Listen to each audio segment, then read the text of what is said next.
Welcome back. Class 6, Chapter 4 Maps, Part 2. In the last video, we will discuss about map and its types, and we also start components of map. Now we will read about second component of map, that is direction. What is direction? ਜਿਹੜੀਆਂ most of maps ਨੇ ਜਿਹੜੇ that contain an arrow with the letter N at the upper direction ਦੇ ਉੱਪਰ map ਦੇ top ਦੇ ਉੱਪਰ N letter ਲਿਖਿਆ ਹੋਏਗਾ, that is it is called north direction। ਜਿਹੜਾ ਇਹ ਐਰੋ ਹੈ ਉਹ ਕਿਹਨੂੰ ਸ਼ੋ ਕਰਦਾ? north direction ਨੂੰ, ਜਿਸ ਨੂੰ ਅਸੀਂ north line ਕਹਿੰਦੇ ਆ। when you know the north, ਜਦੋਂ ਤੁਸੀਂ north ਦੇ ਬਾਰੇ ਵਿੱਚ ਜਾਣ ਗਏ, you can find out other directions also। ਸਾਨੂੰ ਹੋਰ ਡਾਇਰੈਕਸ਼ਨਸ ਨੇ ਜਿਹੜੀਆਂ ਅਸੀਂ ਉਹਨਾਂ ਬਾਰੇ ਵੀ ਜਾਣ ਜਾਵਾਂਗੇ। For example east, west and south. ਜਿਹੜੇ ਡਾਇਰੈਕਸ਼ਨ ਹੈ ਉਹਦੇ 2 ਪੁਆਇੰਟਸ ਨੇ, ਇੱਕ ਕਾਰਡੀਨਲ ਪੁਆਇੰਟਸ, ਇੱਕ intermediate points. There are 4 major directions. कितनी डायरेक्शंस ने? 4 मेजर डायरेक्शंस ने। North at the top, south at the bottom, east at the right hand and west at the left hand. these all 4 directions are called cardinal points। these all 4 directions are called cardinal।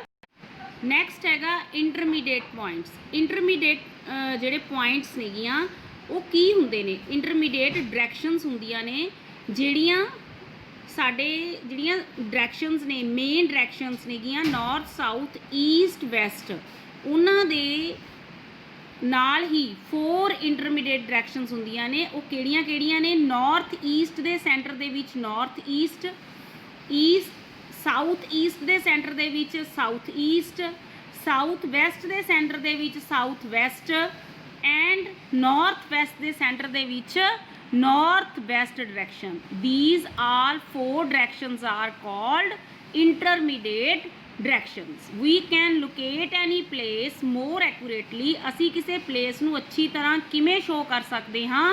with the help of these intermediate directions। ਇਹਨਾਂ intermediate directions ਦੇ ਨਾਲ ਅਸੀਂ ਅੱਛੀ ਤਰ੍ਹਾਂ ਕਿਸੇ ਜਗ੍ਹਾ ਨੂੰ locket ਕਰ ਸਕਦੇ ਹਾਂ। ਜਿਵੇਂ ਅਸੀਂ ਰੀਡ ਕਰ ਰਹੇ ਹਾਂ ਵੀ ਜਿਹੜੀਆਂ ਡਾਇਰੈਕਸ਼ਨਸ ਨੇਗੀਆਂ ਉਹ ਕਾਹਦੇ ਥਰੂ ਸ਼ੋ ਹੁੰਦੀਆਂ ਨੇ? ਮੈਪ ਦੇ ਵਿੱਚ ਕਾਰਡੀਨਲ ਪੁਆਇੰਟਸ ਤੇ ਇੰਟਰਮੀਡੀਏਟ ਡਾਇਰੈਕਸ਼ਨਸ ਦੇ ਨਾਲ। ਠੀਕ ਹੈ ਜੀ। ਨੈਕਸਟ ਹੈਗਾ ਅਸੀਂ ਹੋਰ ਕਿਸੇ ਪਲੇਸ ਦੀ ਜਿਹੜੀ ਅਸੀਂ ਡਾਇਰੈਕਸ਼ਨ ਫਾਈਂਡ ਆਊਟ ਕਰਨੀ ਹੈ। ਠੀਕ ਹੈ। When we find out the direction of a place we use the compass. With the help of a compass we find out the direction of a place. ਇੱਕ ਉਹ instrument ਆ ਜਿਹੜਾ main directions ਨੂੰ find out ਕਰਨ ਲਈ use ਕੀਤਾ ਜਾਂਦਾ ਹੈ। ਇਸ ਦੇ ਵਿੱਚ ਮੈਗਨੈਟਿਕ ਨੀਡਲ ਹੁੰਦੀ ਹੈ ਜਿਹੜੀ ਆਲਵੇਜ਼ ਪੁਆਇੰਟ ਕਰਦੀ ਰਹਿੰਦੀ ਹੈ ਨਾਰਥ ਐਂਡ ਸਾਊਥ ਡਾਇਰੈਕਸ਼ਨ ਨੂੰ। Always point to the north and south direction. Third component of map is symbol. ਜਿਹੜਾ ਮੈਪ ਆ, ਮੈਪ ਦੇ ਵਿੱਚ ਥਰਡ ਇੰਪੋਰਟੈਂਟ ਕੰਪੋਨੈਂਟ ਆ ਜਿਹੜਾ ਉਹ ਸਿੰਬਲਸ ਹੈ। ਇਹ ਪੋਸੀਬਲ ਨਹੀਂ ਹੈਗਾ ਵੀ ਅਸੀਂ ਜਿਹੜੇ ਮੈਪ ਆ ਉਹਦੇ ਉੱਪਰ ਇਹਨਾਂ ਨੂੰ ਡਰਾ ਕਰ ਸਕੀਏ। ਨਾਟ ਪੋਸੀਬਲ ਟੂ ਡਰਾ on A map with it's actual shape ਔਰ ਸਾਈਜ਼। ਠੀਕ ਹੈ। ਕਿਹਦੀ? ਕਿਸੇ ਵੀ ਡਿਫਰੈਂਟ ਫੀਚਰਸ ਦੀ, ਜਿਵੇਂ ਬਿਲਡਿੰਗਸ ਨੇ ਜਿਹੜੀਆਂ, ਰੋਡਸ, ਬ੍ਰਿਜਿਸ, ਟਰੀਜ਼, ਜਿਹੜੀ ਕੋਈ ਵੀ ਰੇਲਵੇ ਲਾਈਨਸ, ਬੈਲ, ਠੀਕ ਹੈ, ਜਿਹੜੀਆਂ ਇਹ ਬਿਲਡਿੰਗਸ ਵਗੈਰਾ ਨੇ, ਰੋਡਸ ਵਗੈਰਾ ਨੇ, ਅਸੀਂ ਉਹਨਾਂ ਦਾ ਪ੍ਰੋਪਰ ਜਿਹੜਾ ਐਕਚੁਅਲ ਸ਼ੇਪ ਸਾਈਜ਼ ਆ ਉਹ ਅਸੀਂ ਸ਼ੋ ਨਹੀਂ ਕਰ ਸਕਦੇ। ਇਹਨਾਂ ਨੂੰ ਸ਼ੋ ਕਰਨ ਲਈ ਅਸੀਂ ਕਿਹਦੀ ਹੈਲਪ ਲੈਂਦੇ ਆ? ਸਿੰਬਲਸ ਦੀ। ਠੀਕ ਹੈ ਜੀ। ਇਹ ਸਾਰੀਆਂ ਚੀਜ਼ਾਂ ਨੂੰ ਸ਼ੋ ਕਰਨ ਲਈ ਮੈਪ 'ਤੇ ਅਸੀਂ ਕਿਹਦੀ ਹੈਲਪ ਲੈਂਦੇ ਆ? ਸਿੰਬਲਸ ਦੀ। ਜੇ ਇਹ ਸਿੰਬਲਸ ਨੇ ਇਹ ਸਾਨੂੰ ਲੋਟ ਆਫ ਇਨਫੋਰਮੇਸ਼ਨ ਦਿੰਦੇ ਆ ਲਿਮਟਡ ਸਪੇਸ ਦੇ ਵਿੱਚ, ਛੋਟੀ ਸਪੇਸ ਦੇ ਵਿੱਚ ਇਹ ਸਾਨੂੰ ਬਹੁਤ ਸਾਰੀ ਇਨਫੋਰਮੇਸ਼ਨ ਦਿੰਦੇ ਨੇ।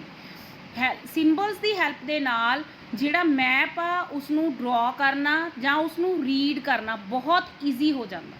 ਠੀਕ ਹੈ। ਜਦੋਂ ਸਾਨੂੰ ਕਿਸੇ ਏਰੀਆ ਦੀ ਲੈਂਗੁਏਜ ਨਹੀਂ ਪਤਾ ਹੁੰਦੀ, ਠੀਕ ਹੈ, ਤਾਂ ਅਸੀਂ ਕਿਹਦੀ ਹੈਲਪ ਦੇ ਨਾਲ ਅਸੀਂ ਇਨਫੋਰਮੇਸ਼ਨ ਕਲੈਕਟ ਕਰ ਸਕਦੇ ਹਾਂ? ਸਿੰਬਲਸ ਦੀ ਹੈਲਪ ਦੇ ਨਾਲ। ਠੀਕ ਹੈ ਜੀ। ਕਿਹਦੀ ਹੈਲਪ ਲੈ ਸਕਦੇ ਹਾਂ ਅਸੀਂ? ਹੈਲਪ ਸਿੰਬਲਸ ਦੀ। ਇਹ ਸਾਨੂੰ ਬਹੁਤ ਇਨਫੋਰਮੇਸ਼ਨ ਦਿੰਦੇ ਆ, ਲੋਟਸ ਆਫ ਇਨਫੋਰਮੇਸ਼ਨ ਸਾਨੂੰ ਕੌਣ ਦਿੰਦੇ ਨੇ? ਸਿੰਬਲਸ। ਜਿਹੜੇ ਮੈਪਸ ਨੇਗੇ ਉਹਨਾਂ ਦੀ ਯੂਨੀਵਰਸਲ ਲੈਂਗੁਏਜ ਹੁੰਦੀ ਆ ਦੈਟ ਕੈਨ ਬੀ ਅੰਡਰਸਟੂਡ ਬਾਈ ਆਲ, ਜਿਹੜੀ ਸਾਰਿਆਂ ਦੁਆਰਾ ਅੰਡਰਸਟੈਂਡ ਕੀਤੀ ਜਾਂਦੀ ਹੈ। ਇਹ there is an international agreement regarding the use of these ਸਿੰਬਲਸ, ਇਹਨਾਂ ਸਿੰਬਲ ਨੂੰ ਯੂਜ਼ ਕਰਨ ਲਈ ਇੱਕ ਇੰਟਰਨੈਸ਼ਨਲ ਐਗਰੀਮੈਂਟ ਹੋਇਆ ਗਾ, ਜਿਸ ਨੂੰ ਕਨਵੈਨਸ਼ਨਲ ਸਿੰਬਲਸ ਕਹਿੰਦੇ ਨੇ, ਜਿਨ੍ਹਾਂ ਨੂੰ ਕੀ ਕਹਿੰਦੇ ਨੇ, conventional ਸਿੰਬਲਸ you C in this picture. ਠੀਕ ਹੈ, ਕੁਝ ਕਨਵੈਨਸ਼ਨਲ ਸਿੰਬਲਸ ਇਸ ਪਿਕਚਰ ਦੇ ਵਿੱਚ ਸ਼ੋ ਕੀਤੇ ਗਏ ਨੇ, ਇਹਨਾਂ ਨੂੰ ਧਿਆਨ ਨਾਲ ਤੁਸੀਂ ਦੇਖਣਾ ਵਾ। ਠੀਕ ਹੈ ਜੀ, ਜਿਵੇਂ ਮੈਟਲ ਰੋਡ ਹੈ ਜਿਹੜੀ, ਉਹ ਮੈਪ ਦੇ ਉੱਪਰ ਉਹਦੇ ਲਈ ਕਿਹੜਾ ਸਿੰਬਲ ਯੂਜ਼ ਕੀਤਾ ਗਿਆ, ਕੋਈ ਫੋਰਟ ਸ਼ੋ ਕਰਨਾ, ਚਰਚ ਸ਼ੋ ਕਰਨੀ ਹੈ, different things, police station show ਕਰਨਾ ਤਾਂ ਅਸੀਂ PS ਯੂਜ਼ ਕਰਾਂਗੇ, ਰੈਸਟ ਹਾਊਸ ਲਈ ਅਸੀਂ RH ਯੂਜ਼ ਕਰਾਂਗੇ, ਰੇਲਵੇ ਸਟੇਸ਼ਨ ਦੇ ਲਈ ਕਿਹੜਾ ਟਰੈਕ ਬਣਾਵਾਂਗੇ, ਬ੍ਰੌਡ ਗੇਜ ਰੇਲਵੇ ਲਈ ਕਿਹੜਾ ਬਣੇਗਾ, ਲੈਵਲ ਕ੍ਰਾਸਿੰਗ ਜਿੱਥੇ ਸ਼ੋ ਕਰਨੀ ਹੈ ਉੱਥੇ ਕਿਹੜਾ ਸਿੰਬਲ ਬਣੇਗਾ। ਸੇਮ ਆਲ ਥਿੰਗਸ ਦੇ ਲਈ, ਡਰਾਈ ਰਿਵਰ, ਕੈਨਾਲ, ਠੀਕ ਹੈ, electric power line, dams, permanent hut, temporary hut, ਸਾਰਿਆਂ ਦੇ ਲਈ, even mosque, temple, post office, ਠੀਕ ਹੈ, ਟਰੀਜ਼, ਗ੍ਰਾਸ, ਉਹਨਾਂ ਦੇ ਲਈ ਸਾਰਿਆਂ ਲਈ ਅਲੱਗ-ਅਲੱਗ ਸਿੰਬਲਸ ਨੇ ਜਿਹੜੇ ਉਹ ਯੂਜ਼ ਕੀਤੇ ਜਾਂਦੇ ਨੇ ਸ਼ੋ ਕਰਨ ਲਈ ਮੈਪ ਦੇ ਉੱਪਰ। ਨੈਕਸਟ, ਮੈਪ ਦੇ ਵਿੱਚ ਵੇਰੀਅਸ ਕਲਰਸ ਨੇ, ਜਿਹੜੇ ਕਲਰਸ ਨੇ ਉਹ ਸੇਮ ਪਰਪਸ ਦੇ ਲਈ ਯੂਜ਼ ਕੀਤੇ ਜਾਂਦੇ ਨੇ। ਫੋਰ ਐਗਜ਼ਾਮਪਲ, ਜਿਵੇਂ ਜਿਹੜਾ ਬਲੂ ਕਲਰ ਹੈ ਉਹ ਜਨਰਲੀ ਕਾਹਦੇ ਲਈ ਯੂਜ਼ ਕੀਤਾ ਜਾਂਦਾ, ਫॉर ਸ਼ੋਇੰਗ ਵਾਟਰ ਬੋਡੀਜ਼। ਠੀਕ ਹੈ ਜੀ, ਪਾਣੀ ਵਾਲੀਆਂ ਜਿਹੜੀਆਂ ਬੋਡੀਜ਼ ਨੇ ਉੱਥੇ ਬਲੂ ਕਲਰ ਹੋਏਗਾ ਮੈਪ ਦੇ, ਔਰ brown mountains, yellow plateaus and green is used for plains. Next topic is sketch. Sketch ਕੀ ਆ? ਸਕੈਚ ਇੱਕ ਡਰਾਇੰਗ ਆ ਜਿਹੜੀ ਮੈਮਰੀ ਔਰ ਸਪੌਟ ਆਬਜ਼ਰਵੇਸ਼ਨ ਦੇ ਉੱਪਰ ਡਿਪੈਂਡ ਕਰਦੀ ਆ, ਨੋਟ ਟੂ ਸਕੇਲ ਦੇ ਉੱਪਰ ਡਿਪੈਂਡ ਨਹੀਂ ਕਰਦੀ। ਸਮਟਾਈਮਸ ਆ ਰਫ ਡਰਾਇੰਗ ਰਿਕੁਆਇਰ ਹੁੰਦੀ ਆ ਕਿਸੇ ਏਰੀਆ ਦੇ ਲਈ ਜਾਣਨ ਦੇ ਲਈ, ਠੀਕ ਹੈ, ਵੀ ਇਹ ਪਲੇਸ ਕਿੱਥੇ ਆ। ਜਿਹੜੀ ਰਫ ਡਰਾਇੰਗ ਡਰਾਉਨ ਕੀਤੀ ਜਾਂਦੀ ਆ ਸਕੇਲ ਤੋਂ ਬਿਨਾਂ, ਉਹਨੂੰ ਸਕੈਚ ਕਹਿੰਦੇ ਨੇ। ਕਲੀਅਰ? ਇੱਕ ਰਫ ਡਰਾਇੰਗ ਆ ਜਿਹੜਾ ਸਕੈਚ ਆ, ਉਹ ਇੱਕ ਰਫ ਡਰਾਇੰਗ ਆ ਜਿਹੜੀ ਡਰਾ ਕੀਤੀ ਜਾਂਦੀ ਆ ਵਿਦਾਊਟ ਸਕੇਲ ਦੀ ਹੈਲਪ ਤੋਂ ਬਿਨਾਂ। ਕਲੀਅਰ? ਇਹ ਮੈਮਰੀ ਔਰ ਸਪੌਟ ਆਬਜ਼ਰਵੇਸ਼ਨ ਦੇ ਉੱਪਰ ਡਿਪੈਂਡ ਕਰਦੀ ਆ, ਸਕੇਲ ਦੇ ਉੱਪਰ ਡਿਪੈਂਡ ਨਹੀਂ ਕਰਦੀ। ਸਪੋਜ਼ ਤੁਸੀਂ ਕਿਸੇ ਫਰੈਂਡ ਦੇ ਘਰ ਨੂੰ ਜਾਣਾ ਚਾਹੁੰਦੇ ਹੋ, ਤੁਸੀਂ ਉਹਨਾਂ ਦਾ ਘਰ ਨਹੀਂ ਜਾਣਦੇ, ਠੀਕ ਹੈ, your friend may make a rough drawing, ਉਹ ਇੱਕ ਤੁਹਾਨੂੰ ਰਫ ਜੀ ਡਰਾਇੰਗ ਬਣਾ ਕੇ ਦੱਸੂਗਾ ਵੀ ਪਹਿਲਾਂ ਇੱਧਰ ਨੂੰ ਜਾਣਾ ਫਿਰ ਇੱਧਰ ਨੂੰ ਜਾਣਾ, ਠੀਕ ਹੈ, ਫਿਰ ਉਹ ਤੁਹਾਨੂੰ ਕਲੀਅਰ ਕਰ ਦੇਗਾ ਵੀ ਤੁਸੀਂ ਵੀ ਮੇਰੇ ਘਰ ਕਿਵੇਂ ਪਹੁੰਚਣਾ ਗਾ। ਠੀਕ ਹੈ, ਜਿਹੜੀ ਇਹ ਡਰਾਇੰਗ ਉਹਨੇ ਡਰਾ ਕੀਤੀ ਸੀ, that is a rough drawing drawn without scale and it is called a sketch map. ਇਹਨੂੰ ਕੀ ਕਹਿੰਦੇ ਨੇ? ਸਕੈਚ ਮੈਪ ਕਹਿੰਦੇ ਨੇ। Next is plan.